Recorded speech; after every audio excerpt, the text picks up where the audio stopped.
The planet Mercury is named after the messenger of the Roman gods, because even the ancients could see how swift and fleeting it is in the sky. But it wasn't until recently that scientists began unraveling Mercury's many mysteries. Mercury is the smallest planet in our solar system. Its diameter currently measures just over 3,000 miles, about the size of the continental United States. Like Earth, Mercury is a terrestrial planet with three main layers: a core, a mantle, and a crust. Only Mercury's crust has no tectonic plates.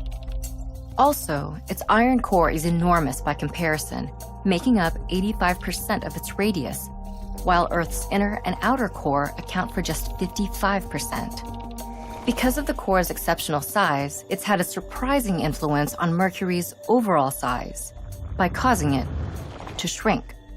The hot iron core has slowly cooled and contracted over the planet's 4.5 billion years.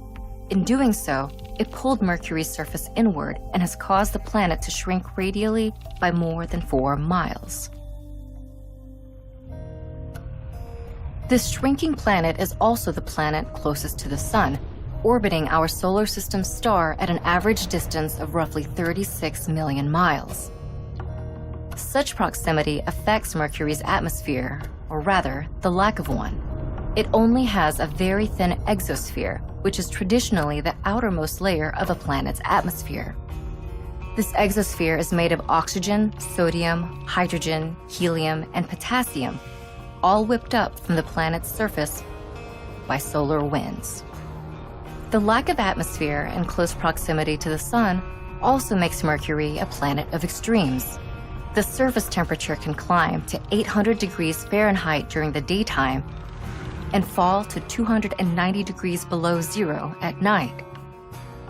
Mercury's proximity to the Sun is also the reason behind its age-old reputation of being swift and fleeting. The Sun's gravity pulls harder on Mercury than any other planet, and like all planets, Mercury travels in an elliptical orbit, slowing down when it's farther away from the Sun and accelerating as it draws closer. Clocking in at an average speed of over 100,000 miles per hour, Mercury slings around the Sun in just 88 days. From Earth, Mercury is difficult to observe because it's fleeting and so close to the Sun. And so far, it's only been visited by 2 spacecraft, NASA's Mariner 10 and Messenger. Those missions gave us much of what we know today, but future ventures are in the works with high hopes of revealing more of Mercury's secrets.